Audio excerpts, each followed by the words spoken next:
again. There we go.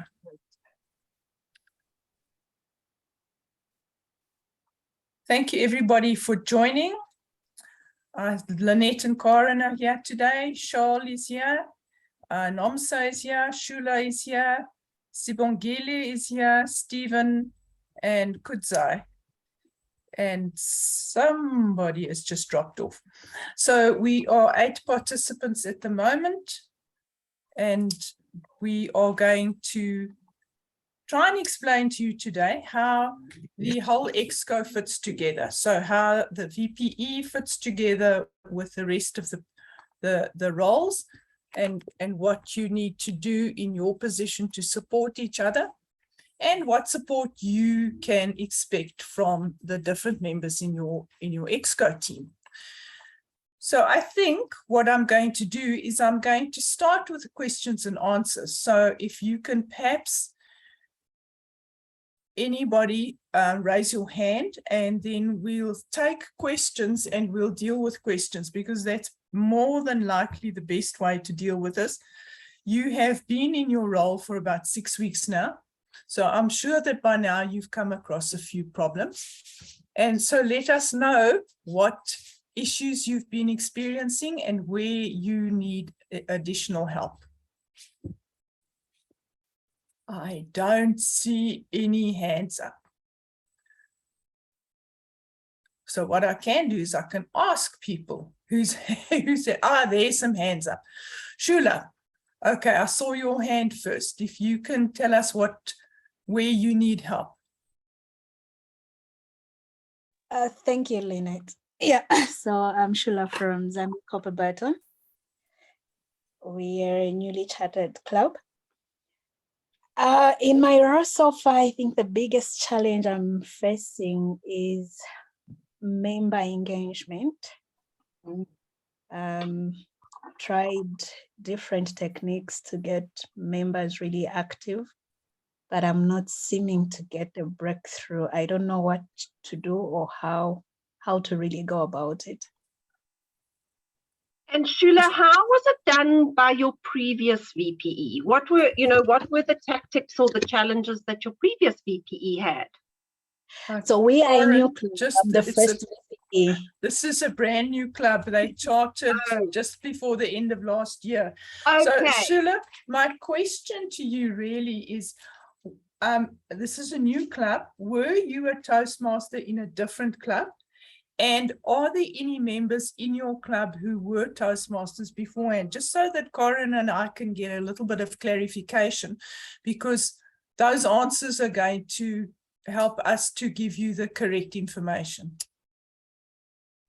Thank you so much. And no, I wasn't a member of Toastmasters. It's my first time. And we have 2 sponsors and 2 mentors from other clubs. Those are the only ones who were previously Toastmasters and are still Toastmasters. Yeah. Okay, super. Lynette, can I suggest that perhaps we get all 3 of the questions, and then we deal with them. Then we can see how we actually structure it. Okay. Shula, so thank you for that. Stephen, you have your hand up. Yes, thank you very much. The challenges that we are facing could be similar to the previous speaker, because we are equally a new club.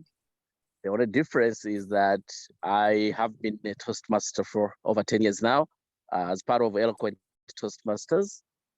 But the challenge that we have is that we have more members of staff wanting to present speeches, and we have fewer members to evaluate, because obviously there is only me and a couple of other odd members that can do the evaluation. And to avoid running through evaluations without any quality, or one person evaluating 3, then we find that we are limiting the number of people to present speeches. So perhaps an insight on how best. I have reached out to other Toastmasters from the other clubs, but the response is not as quite encouraging as it could be. Thank you. Stephen, what day of the week and what time of the day does your club meet? We meet on Tuesdays, first and third Tuesdays of the month, from 4 p.m. to 6 p.m. Okay. It's a corporate club. It's a corporate club. Okay, no problem. Okay, thanks for that question. Nomsa, I see you have your hand up. Can you give us your question as well? Thank you very much, Toastmaster Lynette. My question is pretty much the same as the other two. Member engagement has been pretty difficult, especially to get the icebreakers these days. When we were all running to be distinguished, it was a bit easier and we were getting things done. Now we have issues with trying to get people to ice break and so forth and so on. So you find that only a few people within the club actually participate. So I'm also stuck. I'm the first VP of the club because we only chartered this year, and I'm not sure how best we can engage so that everybody is taking part. Okay, Nomsa, I have two questions. Which club are you from, please? Victoria Falls Toastmasters Club in Zimbabwe. Okay. And you say that you managed to chase and get speeches before the end of this Toastmasters year, but people are not speaking now. Are those new members, or are they just people who have been members since your club chartered, but they haven't started speaking yet? Hello, sorry? You say that you're having difficulty getting people to deliver icebreakers.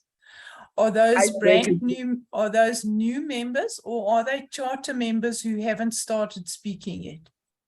They are charter members who haven't started speaking yet. Okay, cool. Thanks. That helps us to understand a little bit.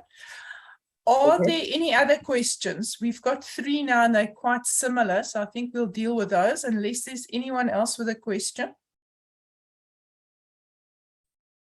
Not yet. Nomsa, just another question. When do you meet? We meet every 2nd and 4th Wednesday of the month from 6 to 8. Okay. And it's online, clearly. Yes, it's online. Karen, do you like to start a discussion on member engagement, or where do we go? So, look, I think that this is an age-old challenge for Vice President Education, is that getting people into the program, getting them started and keeping them enthusiastic about delivering assignments. And there are a number of different strategies that we can, in my opinion, apply. But the most important strategy is, how do you connect your individual member to their why? What is it that that member wants to know and be able to do in order to be more effective in their personal and their professional lives? Now, I have an educational, which I've delivered to many clubs. It's unfortunate that 2 of the people who are asking for help here, you meet when I'm not able to make it. So what I'm happy to do is to perhaps share my presentation and do a train the trainer with somebody from your club so that they can deliver it. Because on a Tuesday we meet, my club, home club meets on the 1st Tuesday of the month. So I might be able to do the 3rd Tuesday, but I can't do the 1st Tuesday. And Wednesdays I'm studying, I go to class, so I can't do Wednesday at all. But essentially you want to connect them into what are the hashtag real skills that they as individual members would build through the Toastmasters program. So the most important thing as a VPE is for you to understand what the Toastmasters program offers. So do you know the competencies? Do you know the pathways? And then can you help your member to match what it is they want to learn with what they have in the program?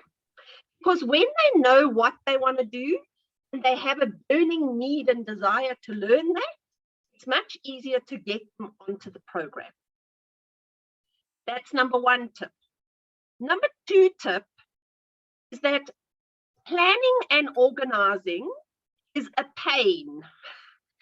But if we do it properly at the beginning of the Toastmasters year, so we sit down with each and every member in our club and say, what is it you want to learn? Now, these are all our meetings. Between now and December is how I would run it. As the dates, what do you want to do? Each meeting, what are you going to do? And then I alternate. I say one meeting you do a role. So you're the Toastmaster, you're the grammarian, you're the table topics master, you're a table topic speaker, whatever it is, that's what your role is. The next meeting, you want to get them to deliver a speech. And then they come with a list. They've got this list that says, on the first Tuesday, I'm going to do a grammarian role. On the third Tuesday, I'm going to deliver a speech at level. I'm an icebreaker. On the first Tuesday, I'm going to be the comes counter. On the next meeting, I'm going to deliver my next speech. On the next meeting, so they've got a list, because then they can prepare according to that list. The other thing is that having cheat sheets, especially in a new club, having a cheat sheet of how to be the grammarian, how to be the Toastmaster is very important.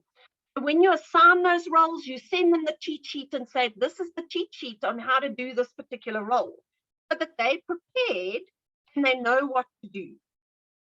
And then your president needs to be hugely inspirational about, you made a promise to Toastmasters, you were going to come to our meetings, you were going to deliver assignments.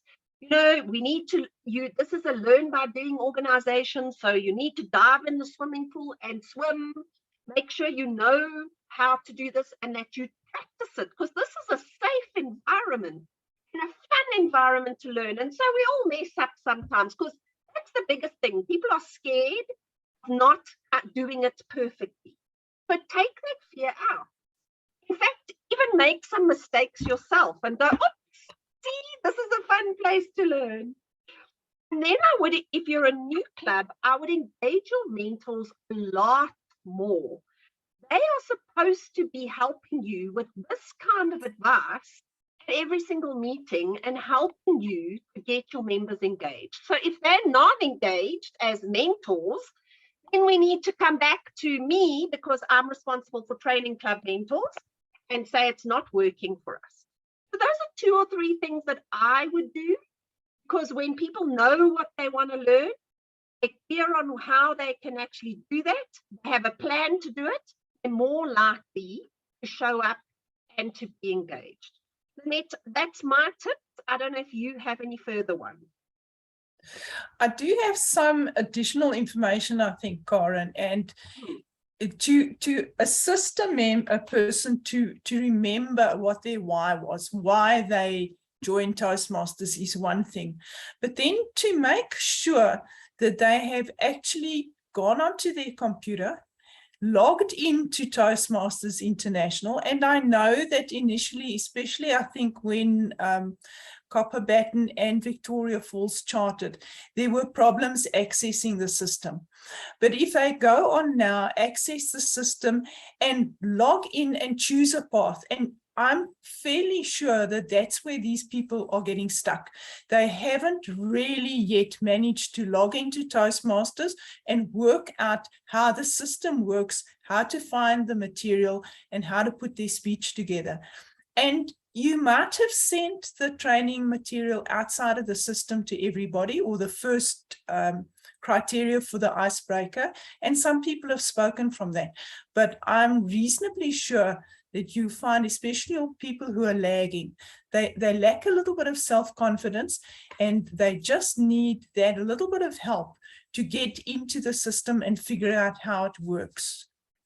And perhaps we should run some sort of, if you could do a survey of your members, those who are not speaking yet, and find out what their problem is. Just ask them if they've logged in yet and how they're managing. And then I almost find that I've got some material I could share with you to help them get started, but you almost need to do a Zoom meeting one-on-one with each member, because it's very difficult to do that in a group of people because different people are at different places. So find out, do a Zoom meeting one-on-one with each person. It doesn't take you more than 30 minutes in a Zoom meeting to get them into the system, to be able to access or to find out if there's a problem, a real problem why they can't access. Then you leave them for about half an hour to do the survey, because they must do that on their own. They mustn't be prompted what answers to answer. And then go back to them and help them to choose their path, show them how to work through it, and then leave them again, but schedule them at that point, schedule them to speak, because you can quite easily do 4 icebreakers in one meeting. So if you've got 4 people that you need to get going, try to make the time to speak to each one of them on a Saturday or on a Friday afternoon or sometime, get them going and then schedule them for your next meeting. Nomsa and Shula, does that answer your question? Thank you so much. Very elaborate. To some extent, yes. But I think for my club, the challenge is also a bit unique, because even reaching on one-on-one has been a challenge. You would call, you would text, you would email, any form of communication, and someone just chooses not to respond to any and just goes quiet. So how do you break through to that kind of a person? I think that's the unique challenge I'm facing. There are those that you reach out and you sit, you talk, the next time they loosen up a bit, but there are those that will not even respond to your call or return your call. That's a difficult one, and it comes back to what Karen said, is they have to rediscover their why. Why did they join? And you need to get them engaged now, because they need to pay semi-annual dues again very shortly, unless you've paid initially through for the next joining period. So if you don't get them engaged now, they may not renew their membership. And then it's a wasted effort for everybody. So but if they're not responding, I am not sure, if you have access to those member applications, perhaps you can find out who encouraged them, who spoke to them, who got them to join, and that person might have better ability to contact the person and speak to them and find out why they've joined. Why did they join and now they're not participating? You know, because you need to try and find that out. Perhaps they just don't quite know who you are and why you're contacting them. And perhaps even one of your EXCO members to deliver a speech on the benefits that Toastmasters has delivered to their personal and professional lives, why they're still a member, why they're going to renew their dues. That's probably a good speech to have right now, just before semi-annual dues. And then to even challenge people and say, why haven't you taken this opportunity? Is it because you're scared? Is it because you're not sure what you need to do? What is the reason you haven't started?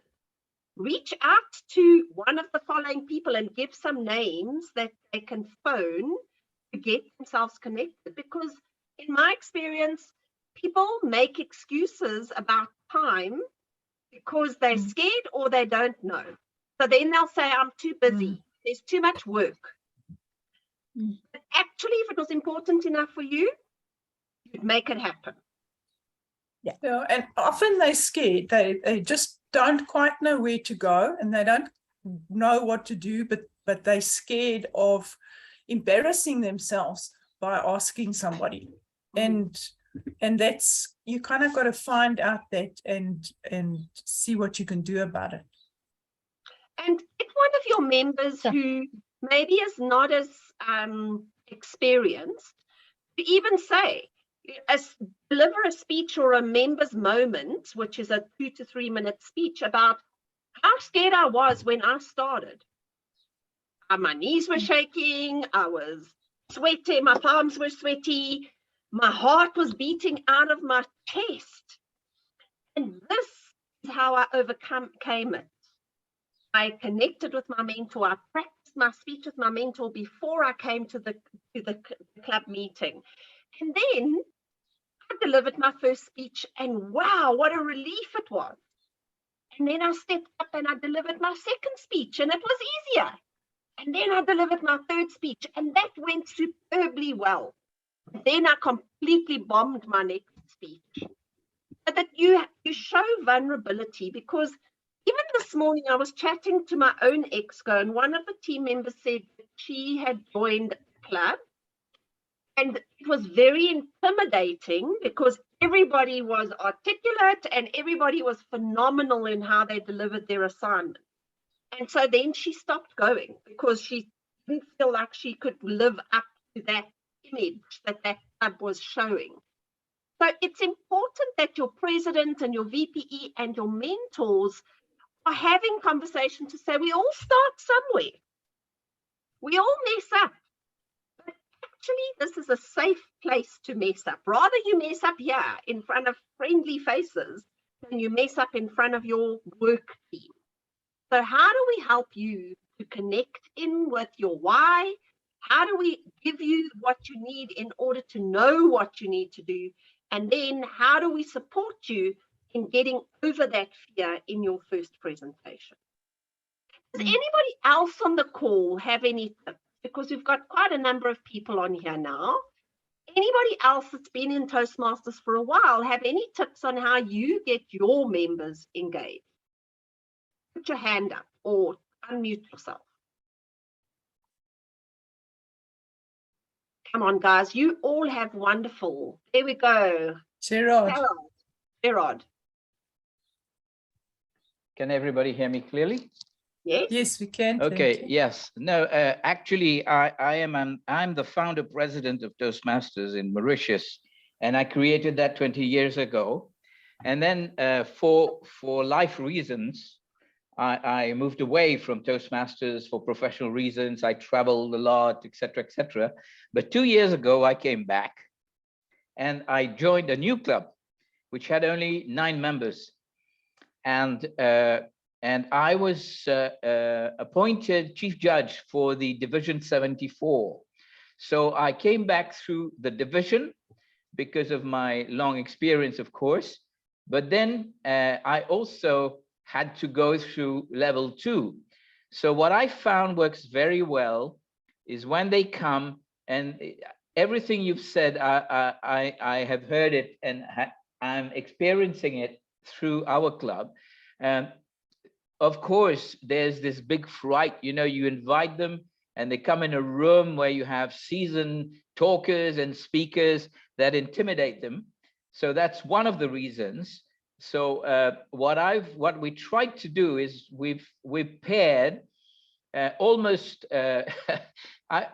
I wouldn't say arbitrarily, but we've paired an older one with a new one. Okay, so pairing, in my opinion, works quite well. And I myself, you know, I'm a grandfather for all these kids now. You know, I'm like 72 today. So what I do is I come in and I say, thanks. I come in and I say, look, you know, I'm a grandfather, but, you know, look at me. I came back. Why did I have to come back? I speak well. I'm a professional speaker in the country. I'm paid to speak. I'm the most famous MC on the island. But I use all these things to tell them, you know, you could be exactly like me. Actually, you could be much better than me, because when I started, pathways didn't exist. And Toastmasters was still with our flip files that we used to import from America into the club. So you have to flip through, get your speech going, the 7 speeches lined up there with the explanations. And the evaluators had to sign into your book. So it was very intimate, you know. So what I'm trying to do, and I heard this through the VPE training the other day, which was a good idea, is when the young ones come, you say, you know, put your speech in a flip file, put your speech on the left, and get your evaluation on the right. So you sort of create your own book as you evolve within the club. But the pairing is working quite well, you know, because obviously we try to do the pairing with the person who brings him in, but that's not always possible. So then one of us more experienced, we jump in and then we take them under our wing. So I discovered in that new club, we actually have a very peculiar club because we have a bilingual club, which makes the difficulty multiplied by 2, because we have 2 meetings in French and 1 in English. No, 2 meetings in English, sorry, and 1 in French, because as you know, Mauritius is a multilingual country. So it's running great. And I have a girl that I brought in. She's much more comfortable in French. So she's doing her icebreaker tomorrow, because we meet 2nd and 4th Saturdays, 2 to 4. So I said, don't worry, speak in the language in which you're most comfortable. So she's coming in and doing the icebreaker tomorrow. But the pairing, mentoring works very, very well. So this is what that's my 5 cents in the discussion. Thank you so much. Really appreciate that. The other thing that I also think is very useful, especially if you're a new club and you've got new people in your club, is I at Standard Bank run a number of Speechcraft, which, as you know, is a fundraising event, and it's a 4-week program with 2 hours once a week for 4 weeks. And I've taken to inviting all my brand spanking new members to attend that Speechcraft with me as observers. And they've learned so much. So this morning I had Nutaba Singh, who had come to the Speechcraft last week, where I presented, this is how you write a speech, this is how you deliver a speech. And she's doing her icebreaker also next week, Wednesday, when we meet. I asked them this morning on a grid of 0 to 10, how competent are you? And she said she thinks she's a 2. And on a grid of 0, so that's on the vertical, and then on the horizontal, on a grid of 0 to 10, how committed are you? She's like, I'm a 12, never mind about a 10. And that's because she now suddenly knows how to do this. So that how to, don't underestimate it. And even if you have to set up an extra icebreaker meeting for just those people who are brand new, and you then give them a little bit of an educational on how to deliver their icebreakers just before, and then everybody who delivers in the next meeting are icebreaker speeches, so that you call it the icebreaker meeting, so that everybody knows everybody else that's going to be presenting are going to be icebreakers. And it just takes away some of the pressure. I like that idea. Yeah. Annette, back to you. Thanks for that. In a brand new club where you may not have experienced members to pair with new members, what I also do, and it works successfully, is you find 2 new members and you pair them together so that they help and assist and encourage each other. And maybe you would have to consider doing that in the new clubs. And then between them, if they haven't been able to work out what the answer is to the question they're finding, and often they can, because there's now 2 of them and they see things differently.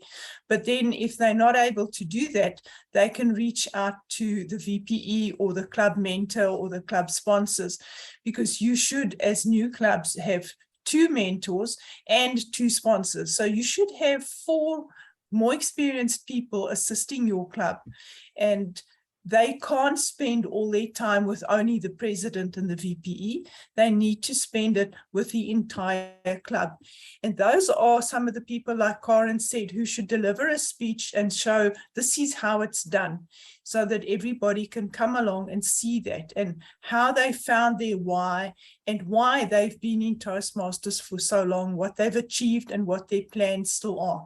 So look to those people to deliver those speeches and just tell them, I need a speaker to do this on this program, the very next meeting. Somebody was asking. And get them to link, Lynette, get them to link it to one of the other speeches that they actually get signed off on. So often, and so we're all rule followers.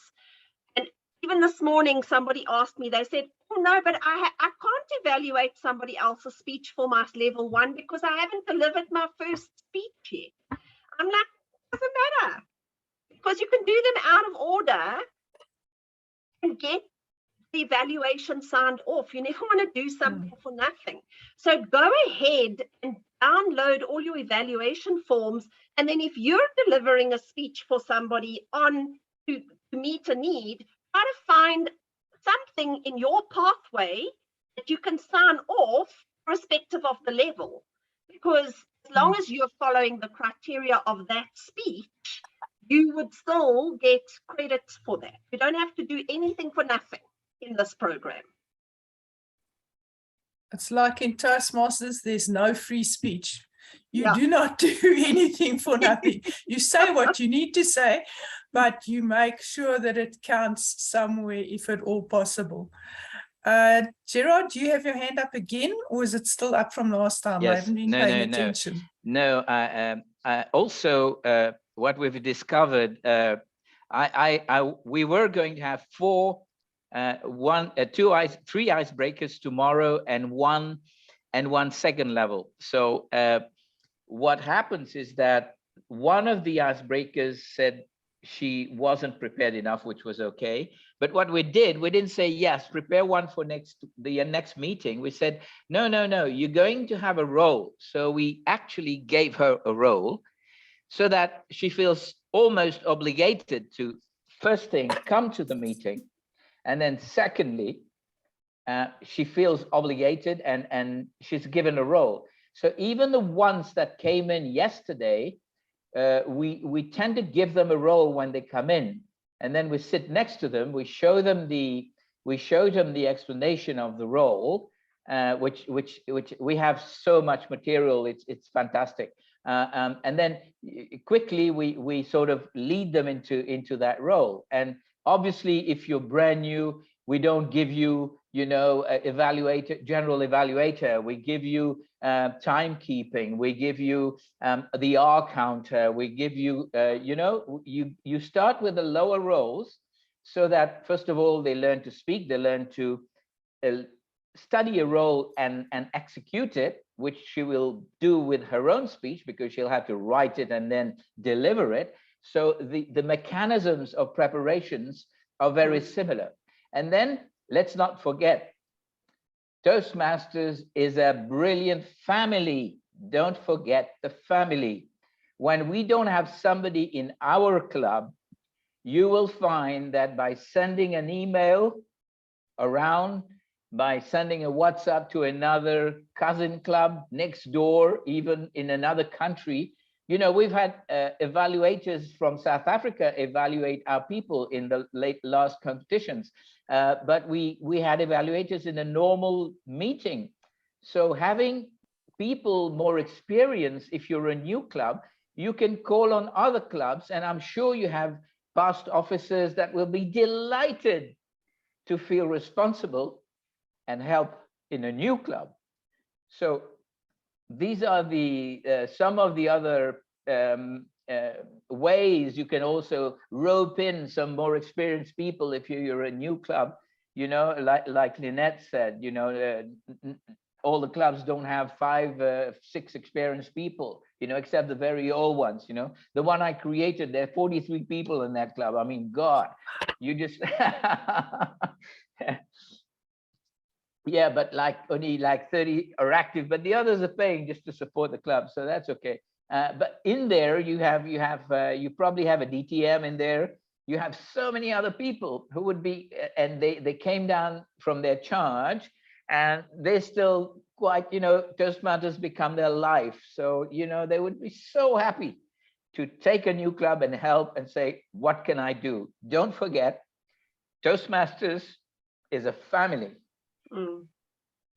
And Gerard, also for the mentors to reach out, because sometimes if you don't have the network, then it's about using your mentors.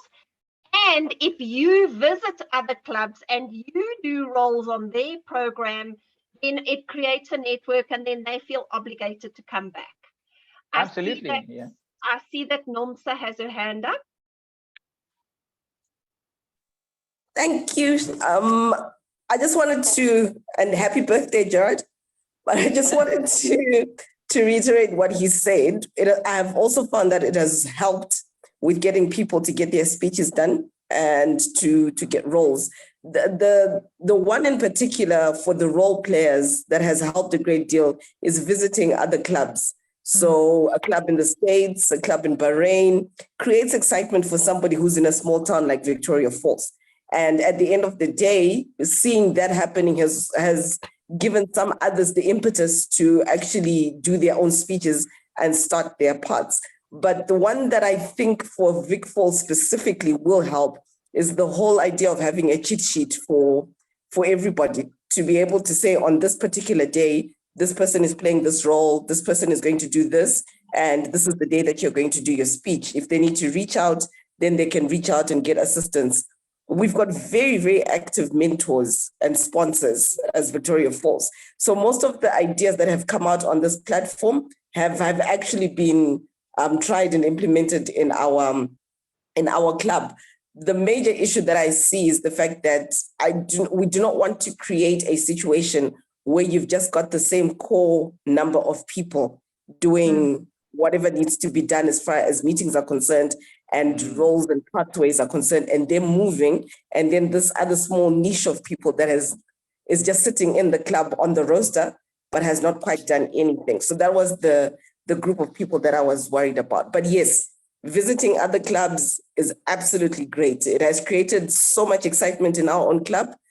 People are waking up in the middle of the night to be going to other time zones to be able to be able to listen to those speeches and even partake. I think we've had about 4 of our own Toastmasters members who have gone, club members who have done speeches in other clubs overseas. So that has helped a great deal.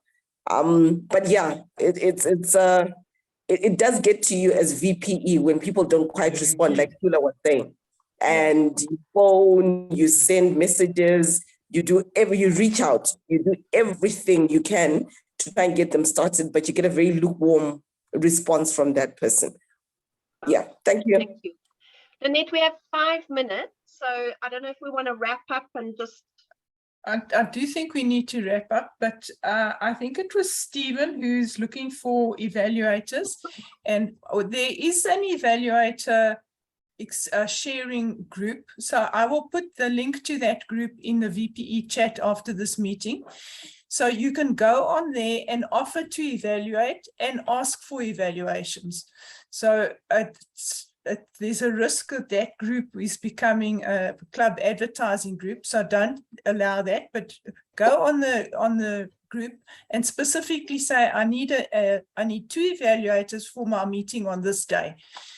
And please contact me, and I will put that group into that link into the chat after this meeting.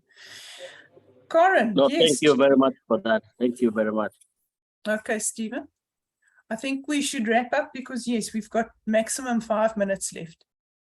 Okay, so Sipongele says in the chat, will this work? Prepare a draft agenda by allocating roles to all members.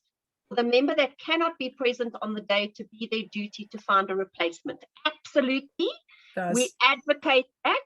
And the other thing that's useful is to have somebody on the hot seat on your agenda. So they would take on any role or a speech even if somebody dropped out on the day. And that teaches them impromptu flexibility process. And you should always, as an EXCO member, have a speech in your own back pocket so that if somebody drops out, you can take the opportunity to speak. So this has been a great session, guys. and girls, and reach out on the VPE group if you have any other challenges around member engagement, around the handover between VPEs. And yeah, thanks for your participation today. It's been great. Thank you. Well, thanks for your time as well. Thank you. Thank you. Sibongile, your hand is Sorry, up. before you go, could you share the easy speak? You know, I'm trying to I will get do. a method to manage my role players, because once you put it in Basecamp, it goes, and then it's more difficult to follow on the ground what's going on. And apparently Easy Speak is the tool to do that. It is, and there is an Easy Speak training session this evening. I will put all of that information into this VPE group straight after this meeting. Thank you, Lynette. Thank you so much. Pleasure. Cheers. Thank you. It's been lovely. Oh, you've gone. Thank you, everybody, for joining us. I hope that you have benefited from the session. And I hope we see you next week. Thank you. Thank you. Thank you. Thank you Bye-bye. so much. Thanks, Thanks. everyone. Thank you. Annette, you can end the recording.